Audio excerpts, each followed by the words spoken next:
What is up, everybody? In this video, I'm going to be going over OriginTrail, but better than just me talking about it, I am going to be talking with the co-founders, Tomas and Giga, and then also advisor John Keogh, who's now the chairman of the Trace Alliance, and we're going to go over OriginTrail. But extra exciting stuff in this episode. Guys, if you want to win some OriginTrail swag, comment down on this video the top three best comments, ones that say like OriginTrail is awesome or something like that. I don't know. They're going to win a sweatshirt and 2 t-shirts. And then if you follow OriginTrail on Twitter, just because I don't tweet that much, but if you look at them on Twitter and you retweet their post about this episode, boom, 3 more shirts. Ways to win OriginTrail swag. So make sure you do that stuff. Watch the video. Hope you enjoy. I'll see you at the end, I guess. Peace. Boom shakalaka, what's going on, everybody? Randall here from Crypto Love, and I am joined today by Tomas and Giga from OriginTrail. What's going on, guys? Hey man, thanks for having us. It's a Yeah. beautiful day here in Urbana, yeah, so we're just enjoying. Yeah, it's an absolute pleasure to have you guys. It's actually a little bit of surprise for me. I was planning on interviewing John Keogh, who we'll be speaking with later, but I get the special privilege of talking with both of you first. So to begin with, why don't you just let everybody know a little bit about yourselves? Sure, you can start. There you go. Yeah, we're 2/3 of what is kind of a 3 members of the founding group of the OriginTrail protocol, which is the protocol that enables seamless data exchange in supply chains so that businesses can speak the same language, and of course with integrity as it is based on blockchain. And why we are jumping in right now, we just wanted to provide some kind of a social proof that we're having John Keogh right now with us. And he's been with us for a while now, for more than half a year. It was back in the days, if we are counting in crypto time units, when it was actually before the ICO. When we were looking for advisors that have kind of the same DNA match as we do.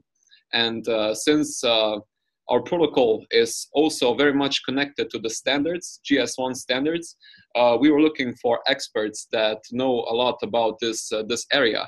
So after completing I think the second iteration of the white paper, or even the first one, we stumbled upon that guy on, I think it was on LinkedIn, and he was writing a lot about blockchain and GS1 standards and how we can improve situation in supply chains by implementing both.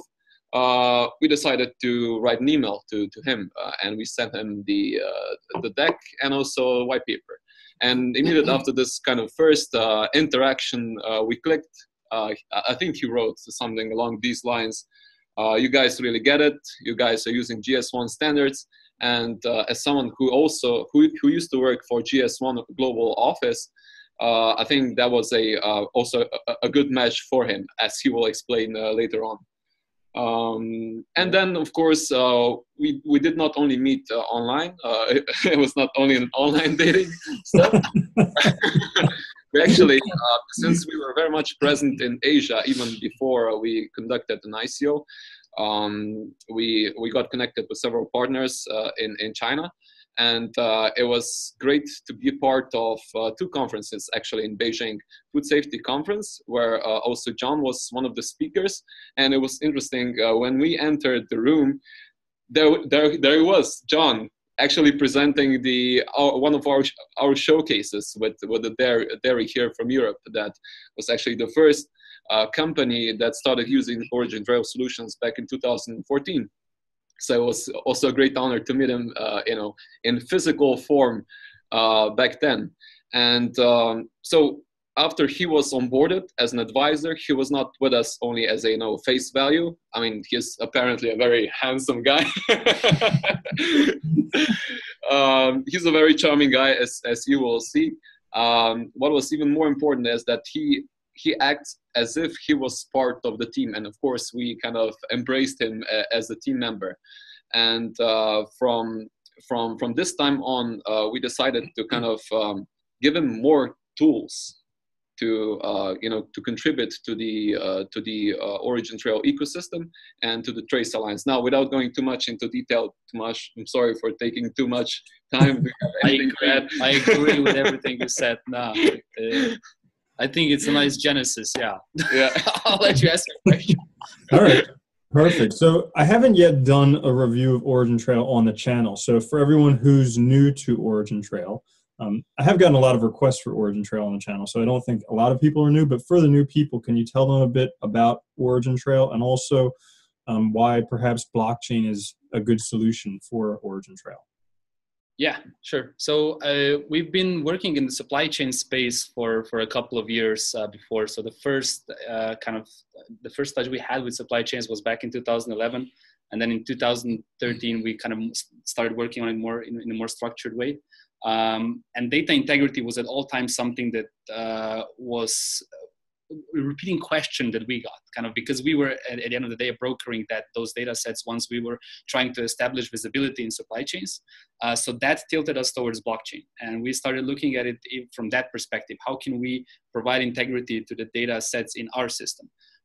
What really got us excited was the decentralization part, because that was answering another question that was very a burning one, which is how to create more incentives for companies to A, start collecting more data, but B, create a better way to incentivize and to have a more neutral way of sharing this data between the entire supply chain, so you could have a more end-to-end visibility. That was at the end of 2016, 2017 when we started working with Ethereum and putting hashes of the data that we receive onto the chain. Beyond that, it was difficult to do something. So OriginTrail, as a protocol that it is today, really came as a response to kind of our challenges that we had and the challenges of the industry that we saw. And without going into more kind of groundwork, OriginTrail is a middleware protocol that sits on top of blockchain, but below the application layer. It's completely decentralized graph database that answers three challenges that we saw are the most crucial within the supply chain blockchain intersection. So it's really how to solve data interoperability, how to connect different data silos along the supply chain, how to bring more scalability to the entire how to bring decentralized scalability also to data. So not just the transactions, but how to really do more things.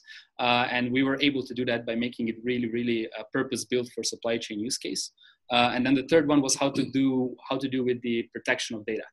Which is a big question that the companies have. So we have a couple of different layers of data protection, from public to encrypted to zero knowledge proof, which we just released in the latest, or the release before the last one. The first version is out. So those are kind of the things that the protocol is doing. Not a lot of things, but it does a couple of things really well. That's really interesting that you mentioned those three areas for supply chain, because those are the three areas in cryptocurrencies where most people are working on this year: interoperability, scalability, and then also security. So it's very interesting that it fits in there as well. Yeah, I mean, a lot of times we go in similar directions, and I think it's because we're still kind of early. This is still very much foundational technology. And it's the excitement we're getting from the industry is what really drives us, and what was the reason behind setting up this Trace Alliance ecosystem as well, is how to bring out different stakeholders that are interested in using the technology and have them have this collaborative way of working together. Because supply chains in crypto, a lot of people are thinking in a very narrow sense, and they see it as a niche. It's 2/3 of the entire GDP of the world. So it's everything around you. It comes from the photos or the paintings that you have behind you. It's the computers we use. It's clothing we have. It's the food we eat. It surrounds the entirety of you, and it's a very complex problems to tackle. So you always need to have a collaborative approach if you want to do that. And neutrality of blockchain or decentralized solution is what's necessary to jumpstart this collaboration. And so this is kind of the angle that we're taking, and all those three challenges are pertaining to our system as well as kind of others that are trying to do that. Perfect. And also the blockchain adds trust and immutability to the information. Exactly.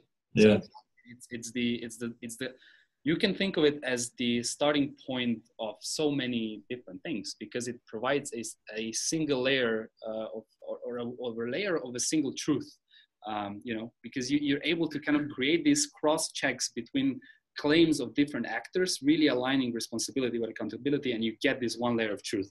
And now I'm really getting into deep. You tricked me into it, man. You get me excited. I'll talk all day. But yeah, it's, I mean, I think we brought it nicely to the entire collaborative aspect to it, and kind of bringing a lot of companies together, which is where, again, John was very instrumental to these efforts. You know, one of the maybe, and we can kind of cut it off at this point, at least from my side, is the one of the greatest thing about decentralization and bringing up this neutrality to the protocol is it enables you to connect with so many great people. John being, you know, a prime example of that, is that you can bring people to a project which is open source, which is neutral, which is collaborative, and allow them to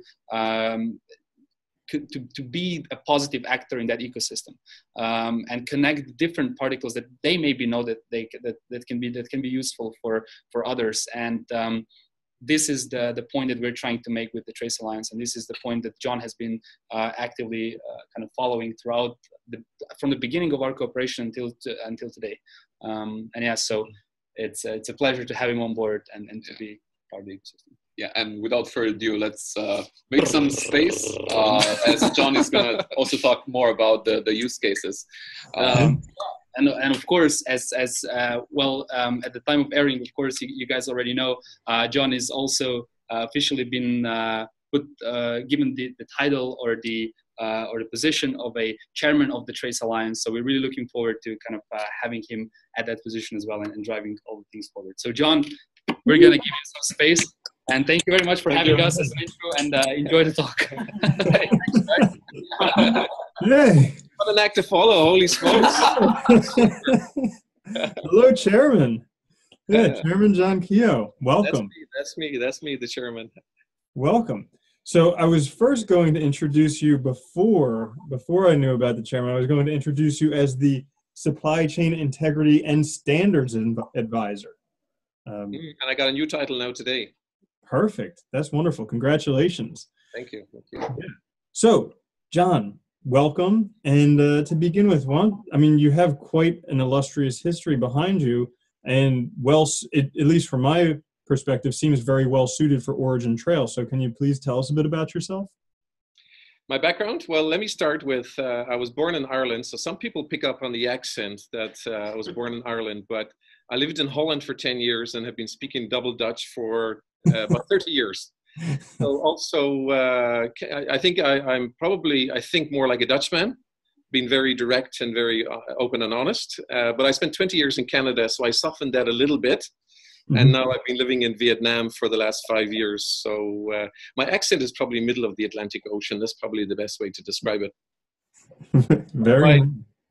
From a professional perspective, I've done, I think, 4 major roles: building high-performance supply chains across Europe, also leading global supply chains in North America that had global context, leading global IT operations in manufacturing, and also a senior VP role in global standards, where you get to interact across 21, 22 different industry sectors, and also heading up consulting and integration at Hewlett-Packard in Canada. So I think with all of those major hats, it's very, very easy for me now to act as an advisor to organizations. Not a consultant, but an advisor. And you know the difference, right?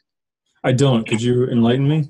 Well, let me put in the disclaimer first. For all you consultants out there, I do apologize for saying this, but this is how I have to explain it. A consultant will tell you what you want to hear for as long as you want to hear it. But an advisor will tell you what you need to hear when you need to hear it. And that's the part that excited me about advising OriginTrail, because these guys get it. I told them up front, that's how I operate. And I said, if you're up to that, if you're okay with that, that's what you'll get. So no beating around the bush. So I put these guys under pressure quite often. Where's this? Where's that? Did you do this? Did you do that? So it's not a figurehead. It's not just a name, John G. Keogh, on the website. It's more than that. Believe me, I'm putting them under little bit of pressure and a little bit of scrutiny every now and again. And one of the things I said at the start, promise me you will not hype anything. And they said, we don't believe in the hype. So I love it. The independence, the neutrality fits perfectly with my DNA, which is what Giga said earlier as well. So we had a good DNA fit right from the start. The independence, the neutrality, perfect solution. They can work with all of the solution providers out there. And hopefully the Trace Alliance program will also kick in and we'll get everyone around the table to do a lot of really, really good things. Wonderful, wonderful. Sounds like a great match. So we've been mentioning the Trace Alliance a little bit. Can you go more into detail with what that is and what it's going to do? Yeah, we're in the strategic planning phase for it right now, but now I have the role of chairman. I guess I have to talk a little bit about what that is and how it will take shape and form.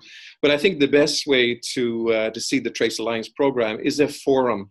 We're going to bring people together. Now, who are we going to bring together around the table? We want governments around the table. We want NGOs around the table. We want brand owners. We want retailers. We want solution providers around the table as well. And not to forget, we need the academics as well. And I'm also 50% of my time as a doctoral researcher in transparency and trust. So we need all of those people around the table together to look at what is this protocol and how can we drive more awareness of the protocol and push it out there into the marketplace. If we're successful with this, it's very much like TCP/IP was to the internet. If we can get this protocol out and deployed widely, it will help the overall deployments of blockchains around the world. So it's very exciting, and we're looking to have our first conference. I don't know if I'm permitted to say this, but I think am I okay to say October timeframe, mid-October? And the rumor is it's on my birthday on the 12th of October. We're going to have a conference. We haven't figured out really the name. Is symposium, a conference, but it's going to be here in Ljubljana in Slovenia, and we're going to invite some really, really exciting speakers. We're going to be focused on use cases. There's going to be train-the-trainer sessions. There's going to be some partners coming in here as well, some tier 1 partners as part of the Trace or the Trace Alliance program, and we're going to get everything moving forward. Wonderful. That sounds good. So I want to ask you a little bit more about why OriginTrail is a good supply chain solution. So as you mentioned before, like 2/3 of the GDP is based in supply chain. So that's a huge market out there. And it seems like things kind of line up, but also in supply chain, there's a few other competing cryptocurrencies out there like Modem, Wabi, VeChain, Walton Chain. So can you talk a little bit about how OriginTrail is planning to take this on? Yeah, well, I think a lot of the solutions that you mentioned, they can actually work with the OriginTrail protocol. There's no problem there. So from a competitor perspective, there's not a lot out there because it provides that middleware layer. So within that context, it can actually help link blockchain to blockchain and also blockchain into legacy apps. So several of the players out there would probably welcome sitting down with OriginTrail for that critical missing link, which is in the middle. Now, if we look back at the challenges we had at the GS1 organization, now GS1 is the global standards body. It's driven by industry, so their board of directors is the who's who in food and CPG companies. And you have the likes of Amazon, Google, and so on, eBay. They're all, and even Alibaba. These guys are all members of GS1. So this is pretty serious and significant stuff. So they're not going away at any time soon. So adopting the GS1 standards is the #1 key to success. So the question that I would have for other companies that are out there in the supply chain space, if they're not using GS1 standards, they will not get adoption. It's absolutely zero chance. The GS1 standards, if you look at this, this is one of the use cases here, by the way. This is, what do you call them? Barry the Bear. So in one of the alliance partners with everything, they use GS1 standards and IoT and the barcode here to be able to trace this little fella. And the barcode that's on here from GS1, it has been around since April the 3rd, 1973. April 3rd, 1973, when US industry decided to go with GS1. And a strange little fact, now this may come up in a pub quiz, but the first cell phone call was also April the 3rd, 1973. So what has happened, these two creations or inventions have gone off on their journeys for 35 to 40 years, and now they're coming together. Two globally trusted platforms, the GS1 system plus the cell phone, to give us access to data like we've never had before. It's a beautiful thing. Mm-hmm. Wow, that is really nice that they're both coming together. Tomas and Giga spoke about how much they appreciated you being in the space. So what really drew you to OriginTrail as opposed to other things out there? Well, number one, I have a daughter older than these two guys. So first off, they weren't looking for a father figure. They were looking for someone who could match their ideas. First, when I came in and when I started talking to these guys, they were more mature than I expected. And one of the key things for me that attracted me is they were already in business for 3 or 4 years at that time. And what they have actually developed with OriginTrail is based on real experience. These guys have, you fail fast in what they've done previously, and they've built up their experience based on those projects that they've done prior to developing OriginTrail. So for me, the number one thing is that they're very smart guys, very intuitive, ready to go. They're a good team and cohesive, and they had been together for nearly 4 years at that point when I met them. So, plus the DNA was very close, independent, neutral, and wanting to solve a big, big, hairy problem, a BHAG, big, hairy, audacious goal of getting that out there. And that is a beautiful thing. And I've turned down many advisory roles in the past because I didn't like going down a particular path, selling one particular software or solution or aligning myself with one. This way, I feel comfortable. I like the integrity of the team. This is my first time visiting them here in Slovenia, but all my dealings with them so far has just been absolutely incredible. Talk about easy to do business with. Even when I'm putting them under pressure to get stuff done as an advisor, they're responding very fantastically, and they're a very, very mature team. So net, they had been there, they had done that, and what they've done with OriginTrail is based on experience, and they're not a startup. So these are the things that were very important for me at the start. Great.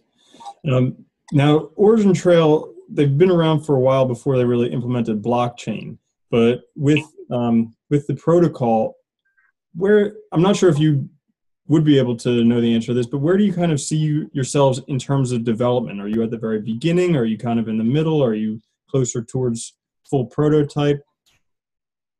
Yeah, I think the Maya will start producing some of that in the next couple of weeks, but there was just every couple of weeks, there's a new release of the testnet.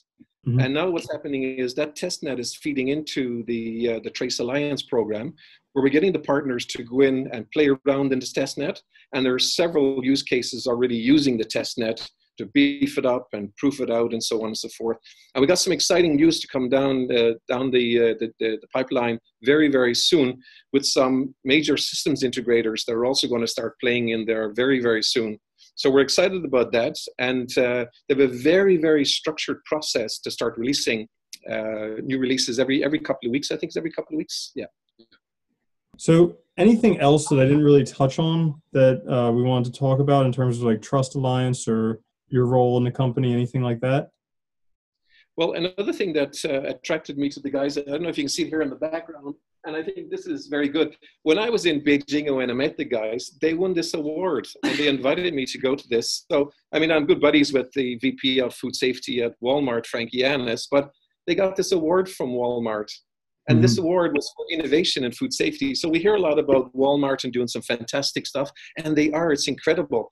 But to be able to get this award for innovation in China with Yamashiji, the partner, I mean, that was just fantastic stuff. So the use cases are coming fast and furious, and now we got to look at how do we deploy it.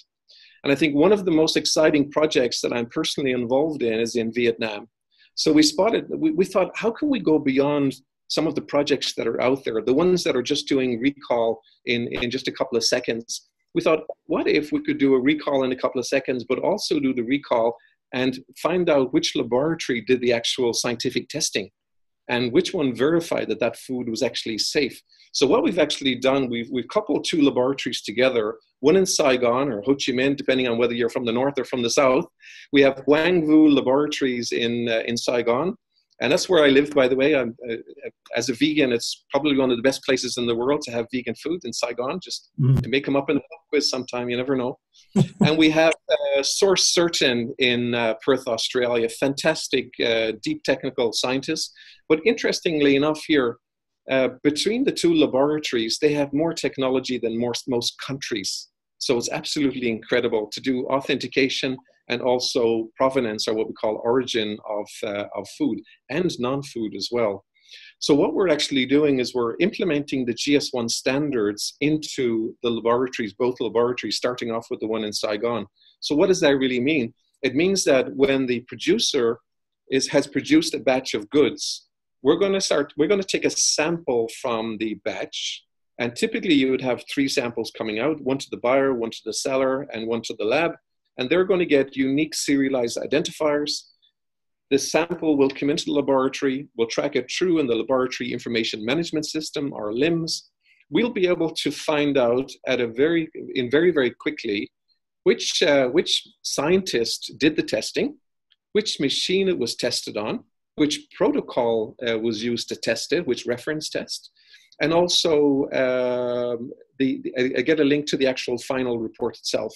So we think that this is very important. So not only can we do in the future scenario, hopefully in a couple of months, a recall of a physical product, we can also link it with the scientific reporting that said that food was safe, that batch was safe, or that batch was approved as organic or non-pesticide or whatever. So we can do that, what I call the verification of the assurance layer. The assurance layer. How can we provide that assurance through the system? And nobody is doing that today. So this is leading edge stuff. And by the way, when we're finished with this stuff, because GS1 is a not-for-profit, and the whole program that we're doing here, it's all open source. So what we're actually going to do is we're going to make all of this available to everybody. Now I think that's good news for a lot of companies out there. A best practice on how to implement GS1 standards into the labs and how to capture that final scientific report and associate it with a batch. That's going to be very, very important for companies, I think, to be able to figure out. Wow. Yeah, that is awesome technology. And it's really cool to be able to implement that stuff into the blockchain. So yeah. I'm curious, since you've had a long experience working with supply chains, and also you've been talking about blockchain and supply chains, what do you think about the future of blockchain and supply chains? Well, they're coming together for sure. And I think the key thing that Thomas and Giga pointed out earlier is one of the biggest problems we have in supply chains is the data. We have bad data everywhere. So one of the key things that the OriginTrail guys do is when you're coming up and you're starting the project, the first part of that project, the front end, it's about data governance. And it's about looking at standardizing the front end. So you end up actually cleaning the data on the front end. So there's no such thing as garbage in, garbage out in this case, because it's actually cleaned up front. And when you go through that process, it's a little bit laborious and a little bit tedious, but then you see that the partners are sharing accurate data with each other on a timely basis. So I think that cleaning the data, the interoperability component, and then the transparency of that. So the transparency of the supply chain, and by the way, this is my doctoral research area as well on transparency in supply chains. So I could speak for hours on that component as well. But we know that transparency is an enabler of trust. So essentially what we're doing, the OriginTrail protocol is an enabler of transparency, which is also then an enabler of trust in the supply chains. Globally, if you look at the Edelman Trust Barometer, we're in a globally they say trust is in crisis. So that's part of the issue. So again, just popping back to the laboratory example of what we're doing, we're going to try to help create, I'm going to say this in 2 ways, a best practice and a sort of a Chinese firewall. A best practice in that a marketing person that wants to announce that their product is organic, we want them in the future to be able to do that based on the scientific report. So in other words, if they don't have a scientific report that says that product is certified as organic, then they probably shouldn't be making that claim that it's organic. They need to have that evidence or that proof. The same with allergen testing. We have so many recalls right now for allergens. That's nuts. And nuts, of course, is one of the allergens. But upon a side, right, we have to get this right. We cannot be doing recalls all the time for allergens and products. A laboratory should have tested that. And before they launch those products, they need to have that evidence, that scientific evidence from a laboratory that it's done. Now, the second part of that, so that's the assurance component that will help marketeers with their branding and making their claims. We call them credence claims. Credence means that it's something that a consumer cannot verify before, during, or after they purchase. They leave it up to the signals that are on the product to interpret. So USDA Organic sends a strong signal. They can trust that it's the government and so on and so forth. So let's put that aside for a moment on what we're trying to help best practices with marketing. And over here, I think if we create that firewall in between the brand owner and the lab as well. So as I mentioned earlier with the GS1 standards and cell phones coming together, if I'm a consumer and I scan the product here, let's say I scan Barry the Bear for the example, right? I scan Barry the Bear, and the master data, unknown to the consumer, what happens in the app goes off to the brand owner and pulls back in the master data.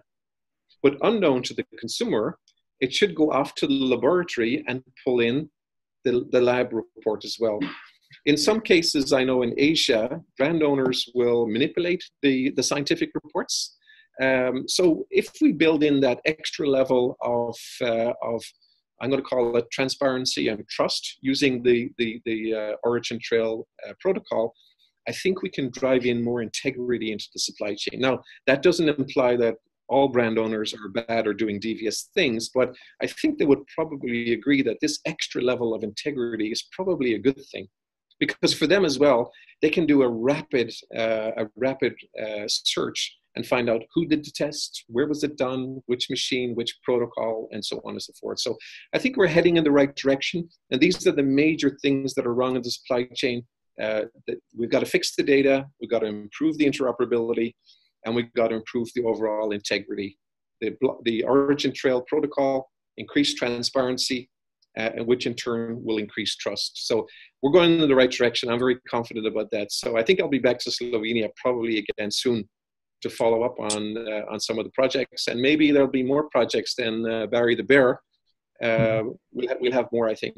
And interestingly, a little tidbit here: the laboratory in Vietnam, Quang Vu, already certifies about 90% of honey, and 90% of the Vietnamese honey for export into the US and the EU. And I think there's only about 3 laboratories operating at that level. So now we have a laboratory that operates at a very high level, and we're going to add an extra level of integrity on that. We're going to have a best practice for sure. Ah, interesting. That's interesting you brought up honey, because I saw something that there's a lot of honey fraud going on where they take actual honey and then just mix it with sugar syrup, and then they still call that honey. That's right. You see the Netflix program Rotten from earlier this year, and that's exactly one of the examples. So we actually have in the laboratory in Ho Chi Minh, we have more technology to figure out that than they do in the country of Singapore. So actually the CEO of the lab is one of the designers and inventors of some of the mass spectrometry technology that's used for food. He was 30 years in the US, also at Stanford, and now he's back in Vietnam, giving back to his country of birth. So we have a very, very unique situation where we have one of the technology gurus in the authentication and provenance of products. So what he actually does is he's got these 2 isotope mass spectrometers connected together, and he as a scientist is thinking like a criminal, because the guys that are perpetrating the honey fraud are also scientists, unfortunately. They're also experts in the industry and scientists, and he's thinking like a criminal. What would they have done? How could they manipulate the current reference testing for those products? So it's beautiful when you see it in action. And when we bring in, I brought in one client, he brought in one client, I attended and did a briefing, and this was from the US. And he said, look, I see Quang Vu stickers and labels and seal on honey for the last couple of years in the US. I had to come and see it for myself. So he came and he saw the processor, he saw the samples coming in, he saw how it's processed, As soon as he saw the processing, the equipment, and the output, he said, I'm in, signed up. That brought us from 80% to 90% of all the Vietnamese honey. So for people in the US and Europe that are eating Vietnamese honey, pretty much guaranteed that it's genuine, 100%. Awesome. Awesome. Well, I think that's pretty much it for all of my questions here. Anything else that you wanted to touch on? I think we're on the right track here. These guys are great to work with. We have a lot of work to do. They're very pragmatic. The team is a small team, so they have to be judicious on how they work with clients. There's a lot of small companies coming in. There's a lot of startups coming in. We have to try to structure that a little bit better. So now we're going to set up within the Trace Alliance program some tier 1 partners, and we're working on that right now. So the tier 1 partners will take up these global systems integration or regional systems integration, and we'll take some pressure off the system. So we're addressing that, how we can have repeatable materials online, so videos that companies can download, but we can't handle all of the requests. This is why we need to have that community built. We need to have the Trace Alliance program functioning. We welcome all of the solution providers that are out there that may seem on paper to be competing, but to come in and have a look at the protocol, look at how you can possibly use that. Governments are welcome to come in here as well. Again, it's an open source protocol, independent and neutral of all the technologies out there. It really is a beautiful thing. And it builds beautifully on top of the GS1 standards, which are also independent and neutral. And as we all know, GS1 standards is the language of business. Mm-hmm. Wonderful. Well, it sounds like you guys are really set up to take things on in the future. And I want to thank you very much for sitting down with this interview today. It was absolutely awesome to talk to you. And then we'll be looking to hear from you in the future. All right? Nice chatting to you. All the best. And to all the tracers out there, trace on. Right on. Peace.